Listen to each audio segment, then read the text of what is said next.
አንድ ምክር በ100 ብር።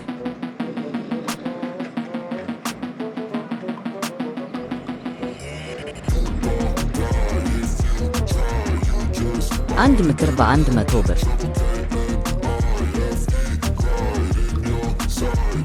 ሺህ ፈላስፋ ምክርን ስጠኝ፣ ግን መጀመሪያ ክፍያ እንደምሰጥህ አረጋግጥ። ግርማዊነትዎ ባክዎን ምክር ከመስጠቴ በፊት አስቀድመው ይክፈሉ።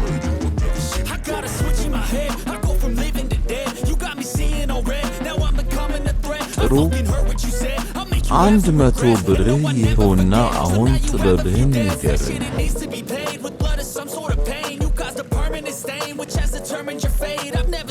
ምክሬ ይኸውና፣ ውጤቱን ሳታስብ ምንም ነገር አትጀምር። ሳታስብ መጀመር ያለ ንጥረ ነገር ኬክ ለመጋገር እንደመሞከር ነው፣ አይሰራም።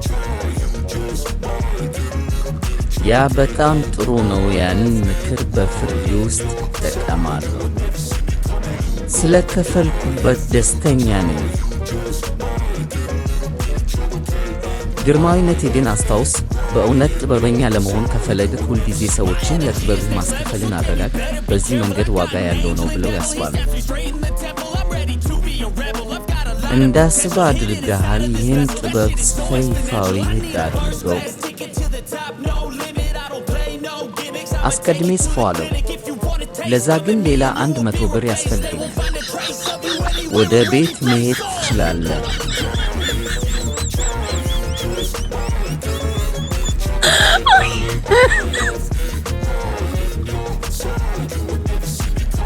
ይህ ምክር በመመገቢያ ሳህን ላይ በሚጠጣበት ጽዋ ላይ እንዲጻፍ።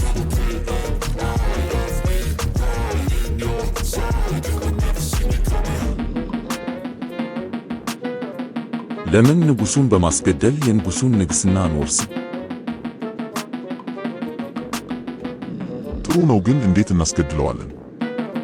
አንዱን ጠባቂ አሳምነዋለሁ። እሺ፣ ጥሩ አድርግ።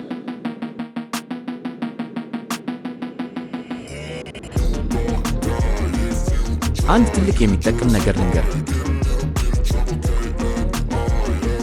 ምን? ንጉሡን ለመግደል ከተባበርከኝ የጠቅላይ ሚኒስትሩን ቦታ እንሰጥታለን። እንዴት እንገድለዋለን? አንተ ታማኝ ጠባቂው ስለሆንክ ለብቻችሁ ቤት ስትሆኑ ትገድለዋለህ። እሺ።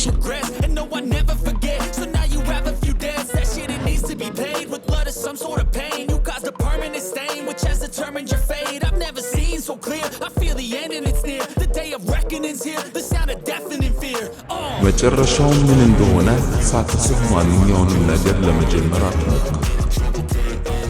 እውነት እኮ ነው። አሁን እኔ ንጉሡን ገድዬ ከእነዚህ ሰዎች የሚጠብቀኝ ምን እንደሆነ በምን አውቃለሁ?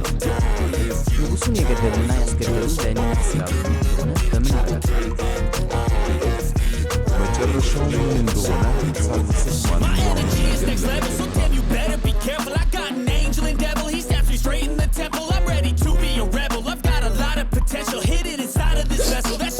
ንጉሥ ወይ ይቅርታ አድርጉልኝ።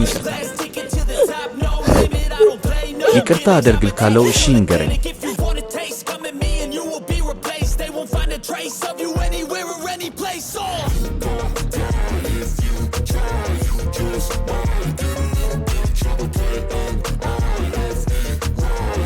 እንደዛ ያደረጉትን ይገደሉ።